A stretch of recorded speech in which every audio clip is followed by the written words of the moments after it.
Hi, I'm Lloyd, and today we're going to talk about serious issues in our community.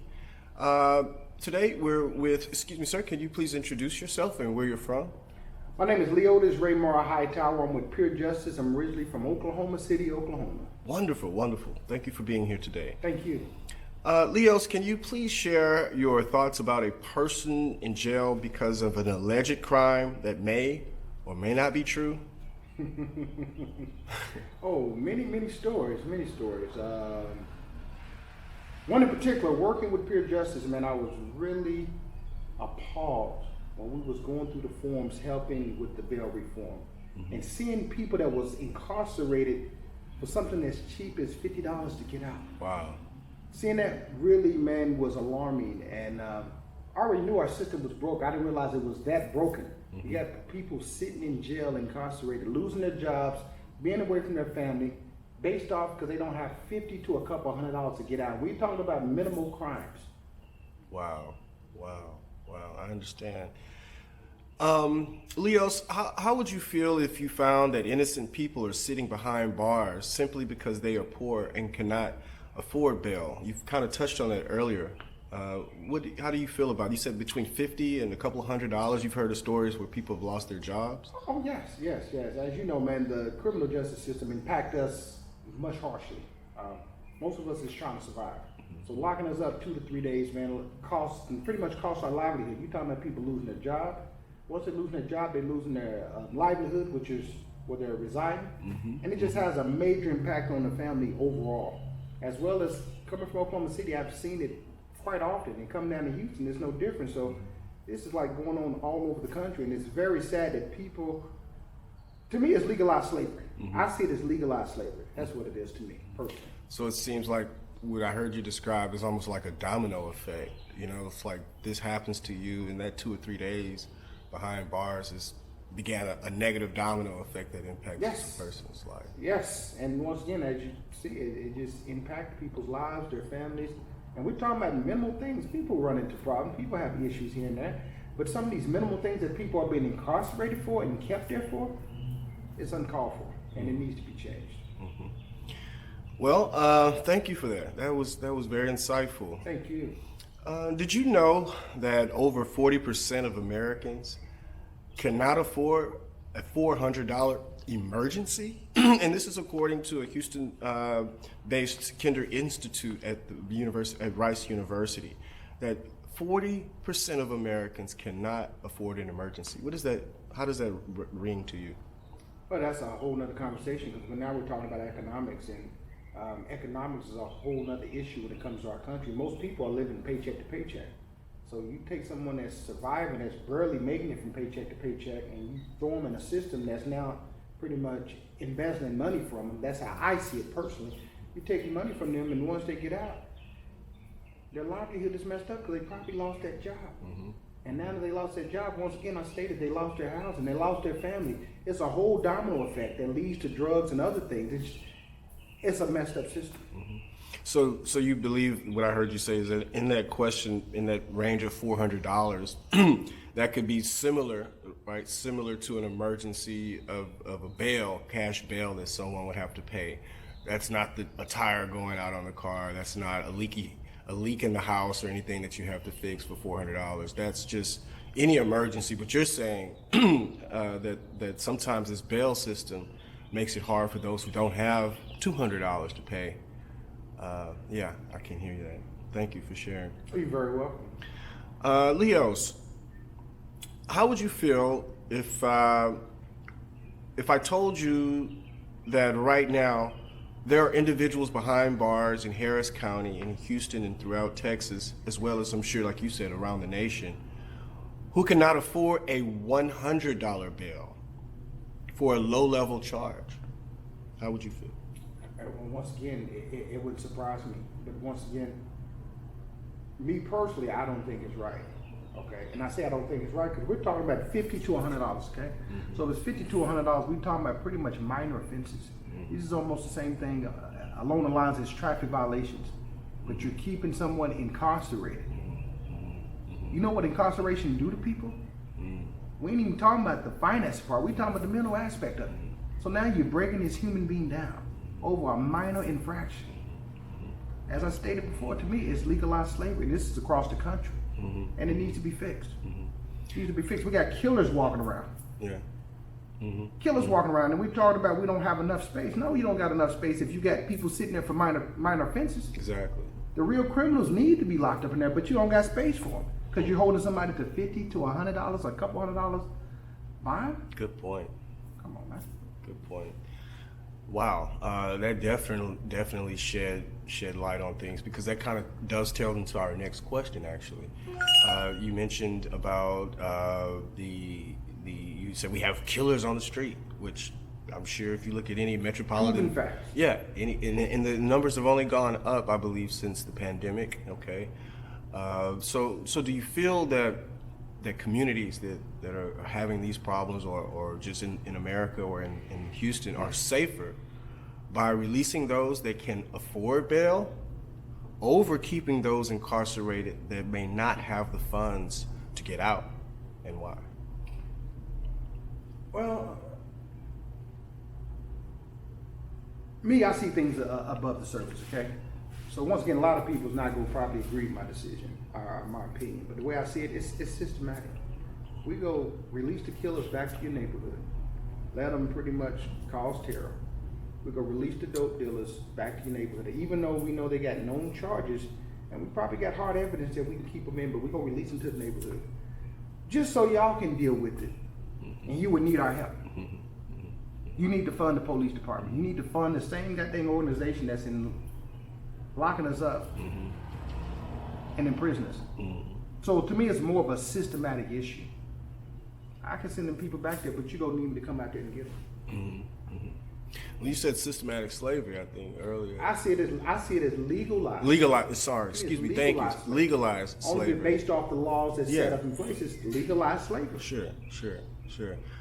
Okay. Do you know what a PR bond is? Yes. Okay. So it's a personal recognizant bond, basically meaning for the public, the general public, if they're watching. Would you like to just elaborate on what a PR bond is? Well, a PR bond, a person is usually allowed to get off on their own recognizance based off some things that's already in place. And this is, once again, it's already in place. Yeah, sure. So PR bonds for the general public, basically in a nutshell, are when a person is either indigent or poor or doesn't have the ability to pay the low set bond of, say, $500 or $1,000 or less. And if it's a low-level misdemeanor offense, and the magistrate and the judge agree and the prosecutor agree, they will allow that individual to be released back into the public population, and with the promise, of course, to appear to their court dates and hearings and whatnot. Okay, thank you. Have you? I know this question may be a little off-putting, but just for the record, have you ever been incarcerated? No, I haven't, but know plenty of people as well as family members has been through the system. And I know some good people that have been through the system that have changed their life completely upside down for some minor infraction. Well, that was the next question. Have you or someone that you know in your household been incarcerated and received a bond that they could not afford? So how long did that individual have to stay in jail before they were released from jail?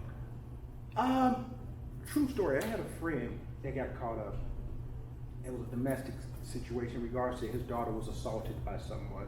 And him and the mother went over there and kind of took matters in their own hands. Even though he didn't do anything based off his testament, he didn't do anything, but he was there.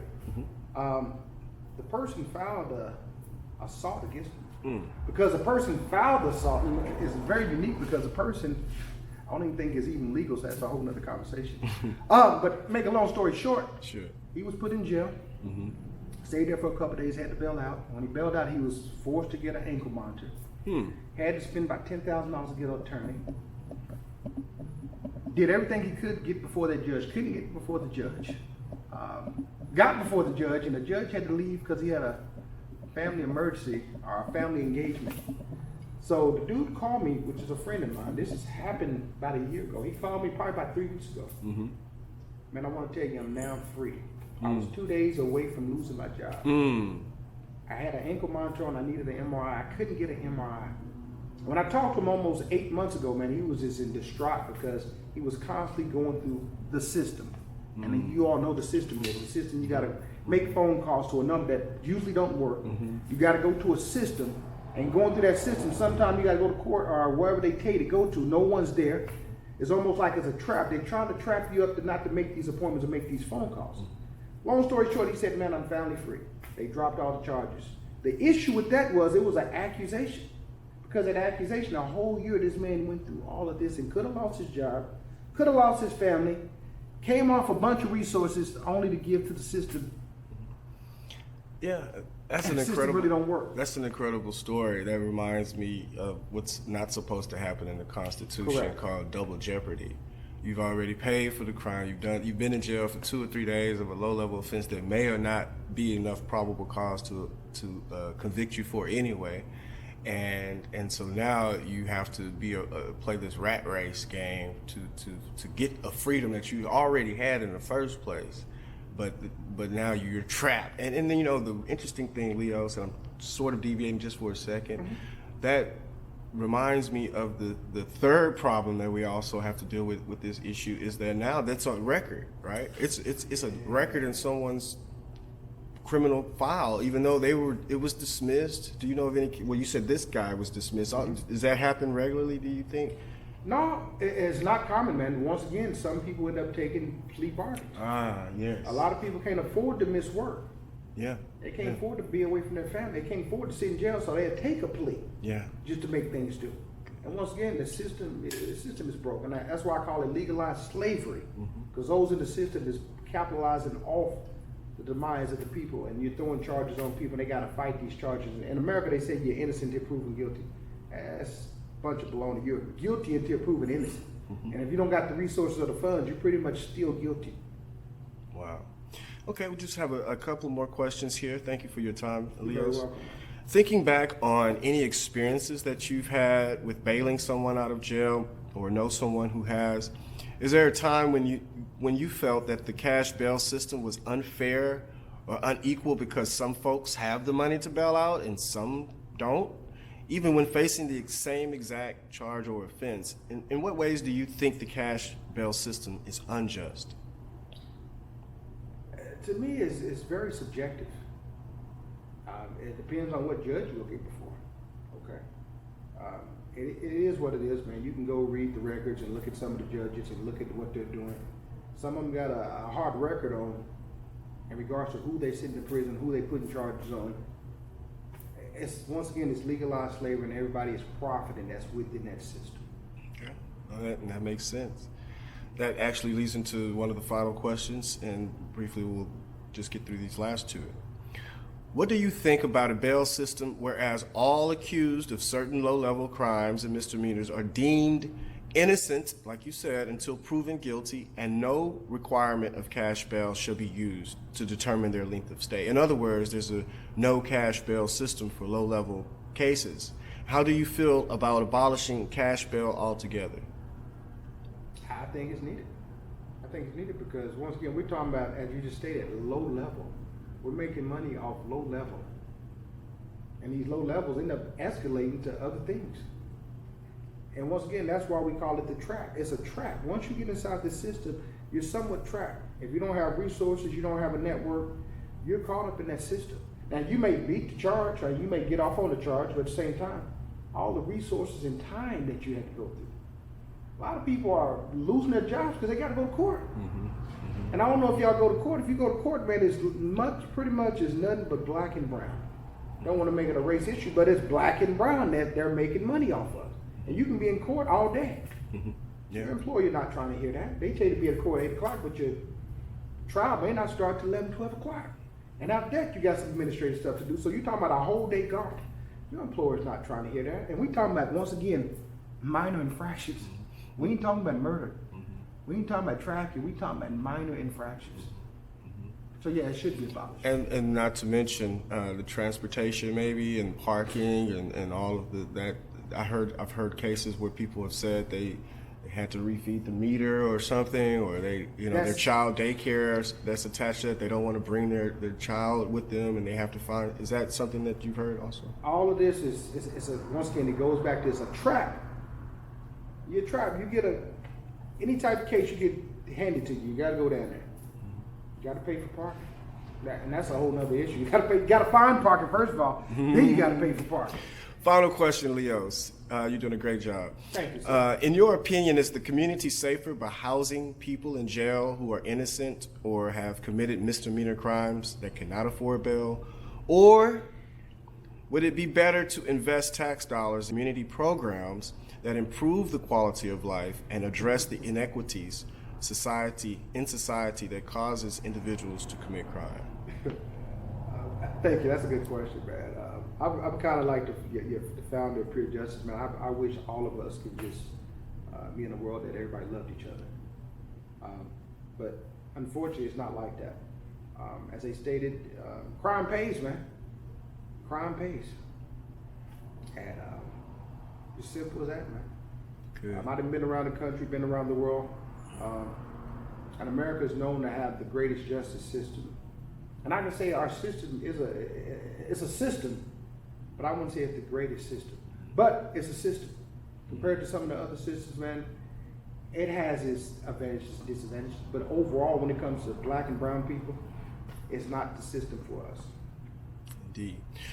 Thank you for your time, Mr. Leos, Hightower, and thank you. And we hope to see you active in the community. Thank you so much. Thank you very much, brother.